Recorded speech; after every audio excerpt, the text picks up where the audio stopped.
श्री हरराय जी द्वारा विरचित शिक्षा पत्र के क्रम में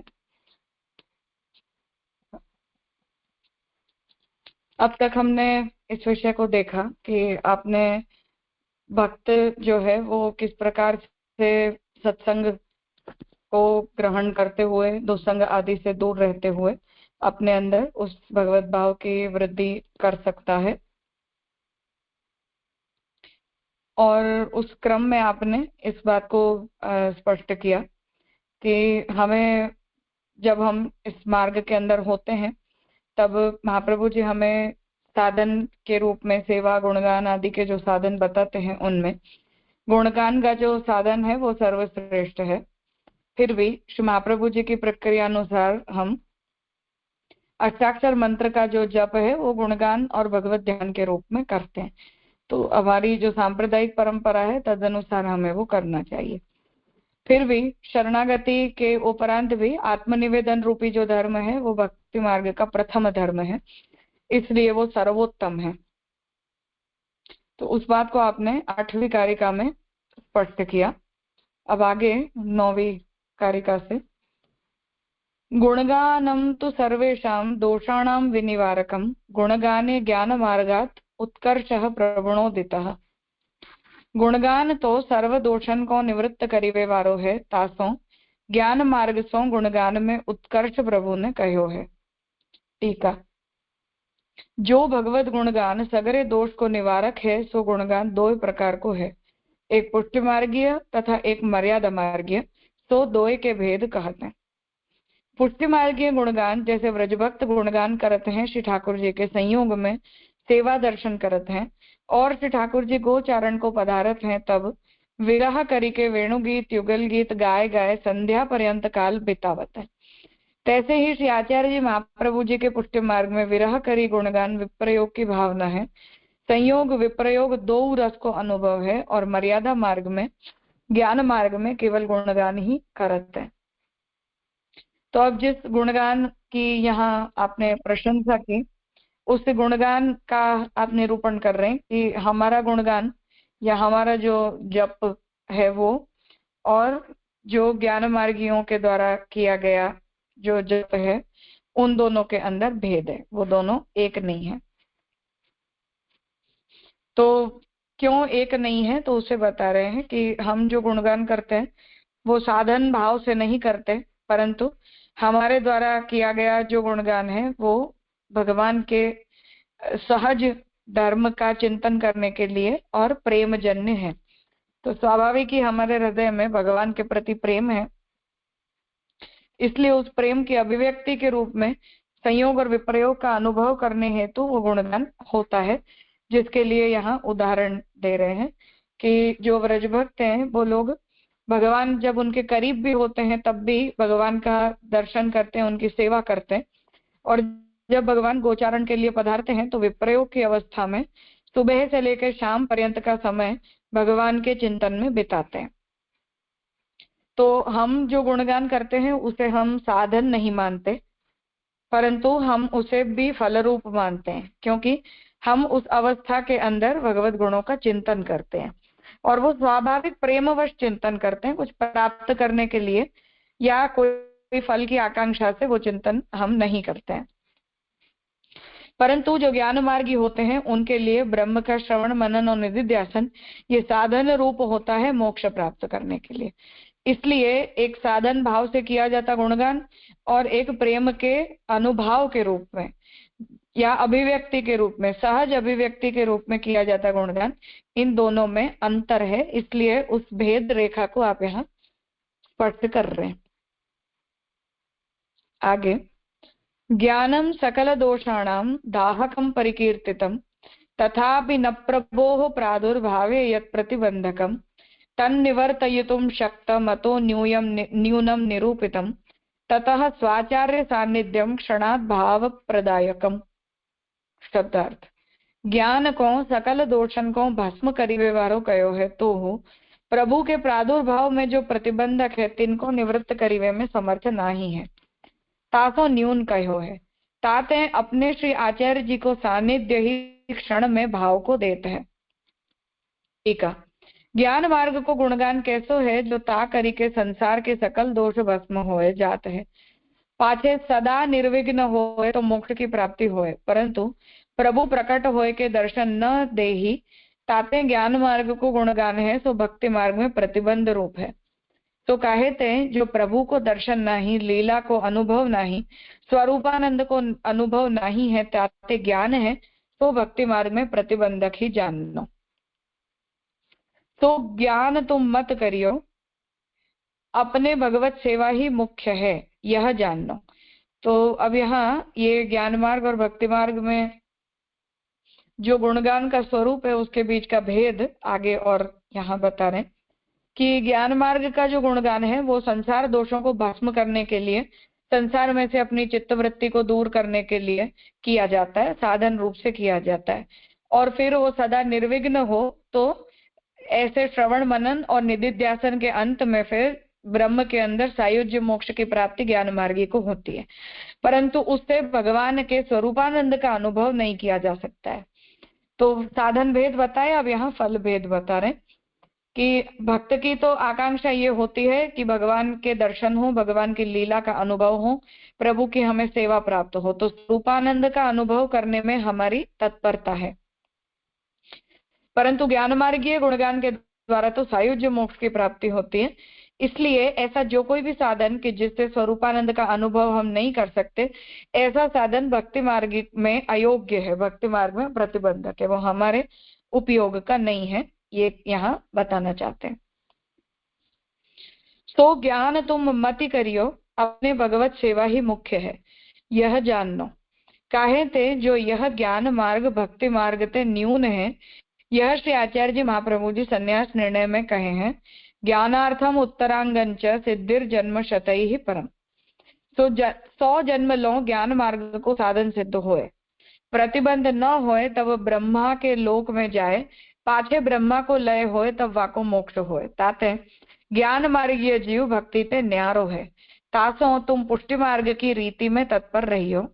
श्री आचार्य जी को यह पुष्टि मार्ग कैसो है, जो एक क्षण हूँ श्री आचार्य जी को सानिध्य होए तो भगवत भाव को दान करे, स्वरूपानंद को अनुभव होए। ताते सर्वोपरि फलरूप सेवा पुष्टि मार्ग में है, जामे भगवत रस को अनुभव होए। यह भाव विचारी के श्री आचार्य जी महाप्रभु जी सेवा की रीति प्रकट करी है।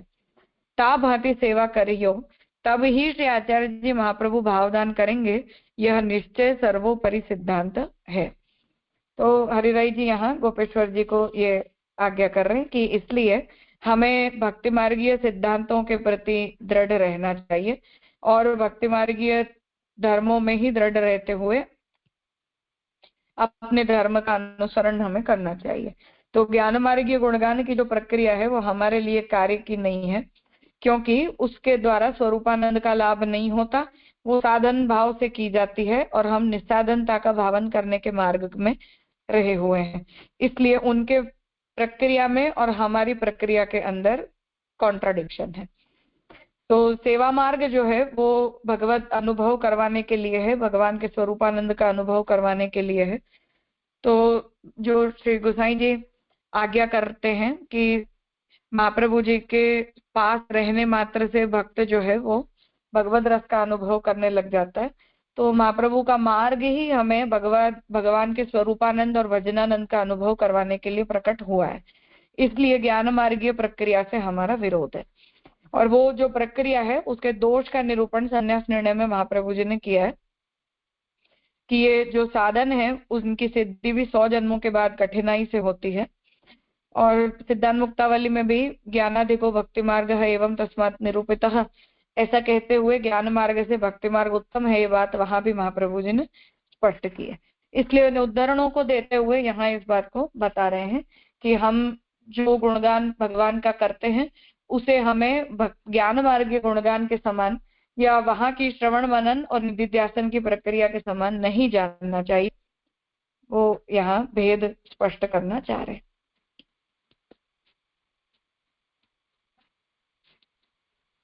हाँ मनीषा बहन कहिए।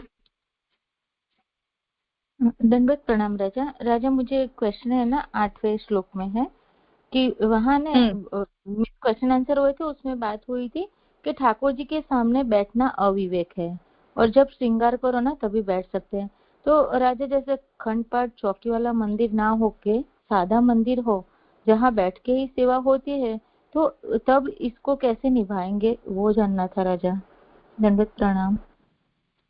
हाँ, ये सब जो है वो हमारी शारीरिक अस्वास्थ्य के कारण उत्पन्न होने वाली समस्याएं हैं, या उसके अनुसार का ये समाधान है। तो वो हमारी जो भी सुविधा है उसके अनुरूप करें, उसमें कोई आपत्ति की बात नहीं। ये जो प्रक्रिया है वो देवताओं के देव मर्यादा को ध्यान में लेकर कही जाती है। कभी भी किसी भी सनातनी को, हिंदू को, किसी भी देव मंदिर में या देवता के सन्मुख में बैठना नहीं चाहिए। वो कैंकर्य वृत्ति का निरूपण करता है। बैठने का मतलब होता है कि हम फुर्सत में हैं, खाली हैं। और खड़े रहने का अर्थ है कि आप अभी जो आज्ञा दोगे तो हम तुरंत करेंगे। तो वो हमारी तत्परता और कैंकर्य वृत्ति को दिखाता है। और जमीन के ऊपर बैठ जाना, फुर्सत से बैठ जाना, लंबे पैर कर लेना, वो हमारी निश्चिंतता दिखाता है। तो सेवक स्वामी के सामने निश्चिंत नहीं होता है, कैंकर्य प्रधान होता है। किंग कर्तव्यता उसमें होती है, मैं क्या करूं, मैं क्या करूं। तो हमारी इंद्रियों के अंदर भगवत सेवा की ऐसी तत्परता होनी चाहिए कि हम तुरंत ही अभी बोलो और तुरंत आज्ञा का पालन हो जाएगा, अभी के अभी हो जाएगा, क्षण का भी विलंब नहीं होगा। तो ऐसी कैंकर्य वृत्ति को बढ़ावा देने के लिए ये बात अपने यहाँ मानी जाती है।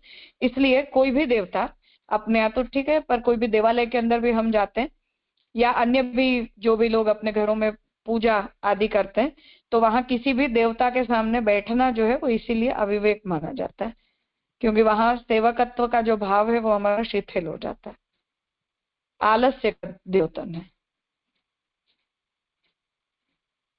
जी राजा, दंडवत प्रणाम। हम्म।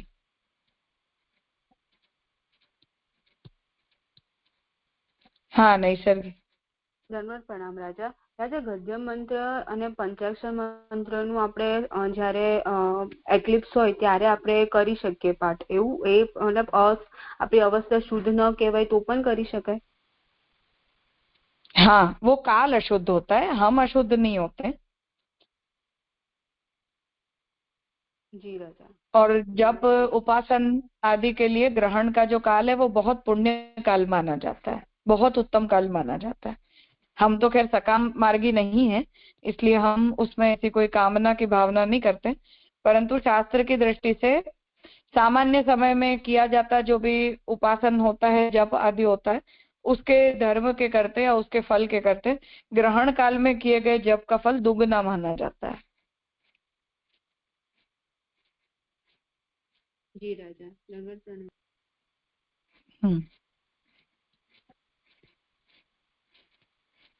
हाँ, स्वाति बहन। हाँ, धन्यवाद प्रणाम राजा। राजा, श्री हरे राय जी सप्तता भक्ति को मानते हैं?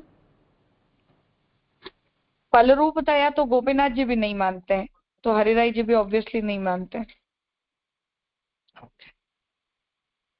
शुद्ध पुष्टि तो नहीं ही है वो, परिस्थितिगत है। जी जी, राइट। जिन लोगों से आत्मनिवेदन नहीं हो पाता या अभी नहीं हो पाता, आगे जाकर करेंगे, ऐसे लोगों के लिए सप्तधा बताई गई है। पुष्टि मार्ग का शुद्ध स्वरूप तो नवधा मतलब आत्मनिवेदन ही शुद्ध पुष्टि मार्गीय प्रक्रिया है।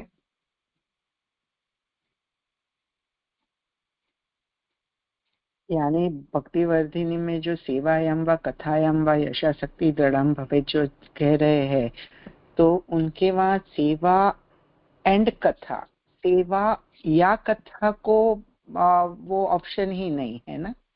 आई मीन अकॉर्डिंग टू आइडियली नहीं है, अनुकल्प में है। आइडियली नहीं है, अनुकल्प में है। महाप्रभु जी का भी ऐसा ही ओपिनियन है वहां। जी जी। वही हरिराय जी का भी वही स्टैंड है, पोजीशन यही है। ओके ओके, जी राजा।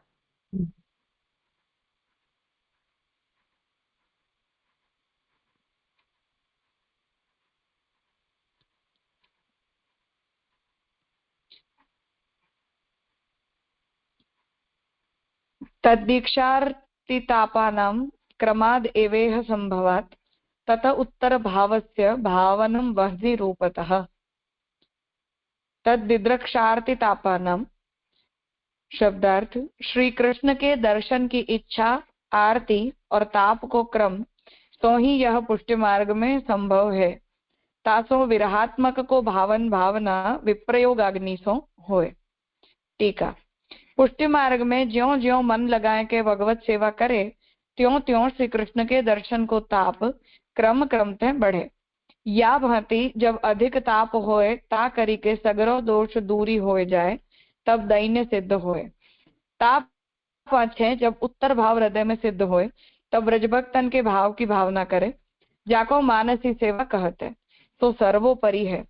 ब्रजभक्तन को भाव अग्नि रूप है, सो भाव हृदय में होए तब जानिए जो श्री आचार्य जी महाप्रभु हृदय में पधारे। भावाग्नि रूप श्री आचार्य जी महाप्रभु है। अब यहाँ ये आज्ञा कर रहे हैं कि भगवान के हम पुष्टि मार्ग में जैसे मन लगा के जब भगवत सेवा करते हैं ऐसे ऐसे भगवान के दर्शन अर्थात कि साक्षात्कार का दर्शन तो हमें होते ही हैं भगवान के, परंतु सानुभाव भगवान प्रकट करें ऐसा ताप क्रमशः हमारा बढ़ता जाता है। और जैसे जैसे ये विरह ताप बढ़ता जाता है ऐसे ऐसे हमारे दोष निवृत्त होते हैं। अर्थात कि यदि हमें उतावलापन नहीं है तो उसका मतलब है कि हम शांति से बैठे हैं, हमें भगवान को शीघ्र से शीघ्र प्राप्त करने की कोई जल्दी नहीं है। तो हम शांति से बैठे होते हैं तो भगवान को भी फुर्सत है, भगवान को भी कोई उतावल नहीं है। तो वो बता रहे कि तब हमारे जो भाव हैं उनसे हमारे सभी दोषों की निवृत्ति होती है, तब दैन्य सिद्ध होए, उससे दीनता आती है, हम भगवान के सामने विज्ञप्ति करते हैं। और उसके बाद जब हमारा उत्तर भाव अर्थात ये साधना की अवस्था से आगे बढ़कर अब हम जब फलावस्था को सिद्ध कर लेते हैं तब फिर ब्रजभक्तों के भावों की भावना हमारे हृदय में सिद्ध होती है। और उस सिद्ध भावना से वो जैसे भगवान के गुणगान में भगवान के चिंतन में नित्य तत्पर रहते हैं, उस प्रकार से चेतस्तत् प्रवणम सेवा वाली जो व्यसन मानसी या निरोध की अवस्था है वो आती है। और ये अवस्था भक्ति मार्गीय प्रक्रिया में सर्वोपरि अवस्था है।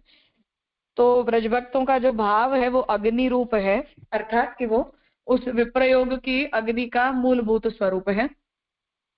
और जब वो हमारे हृदय में प्रकट हो जाता है तब हमें जानना चाहिए कि श्री महाप्रभु जी हमारे हृदय में पधारे। तो महाप्रभु जी भी भावाग्नि रूप है। तो महाप्रभु जी के जो अग्नि रूप का निरूपण किया गया है तो सर्वोत्तम स्तोत्र की टीका में श्री हरिराय जी ने वहां आदि भौतिक अग्नि, आध्यात्मिक अग्नि और आधिदैविक अग्नि ऐसे तीनों ही प्रकार से श्री महाप्रभु जी के अग्नि रूपत्व का स्वरूप वहां बताया है। तो ये जो आधिदैविक अग्नि है वो भगवान के की विप्रयोग की अग्नि है। तो महाप्रभु जी जो है वो निरंतर भगवान से निकटता प्राप्त करने की आकांक्षा से उसी विप्रयोग अग्नि के स्वरूप को ही धारण करके पधारे, ऐसी आप निरूपण आप करते हैं। तो जो भी व्यक्ति महाप्रभु जी के संसर्ग में आता है या महाप्रभु जी के दर्शन करता है उसके हृदय के अंदर ऐसी ही विप्रयोग की अग्नि जो है वो महाप्रभु जी के संपर्क में आने पर प्रकट होती है, ऐसा निरूपण किया है।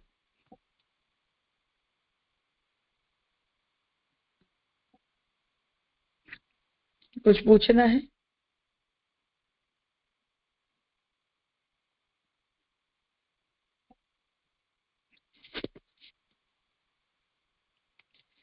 ठीक है, तो आज का क्रम यहाँ रखते हैं।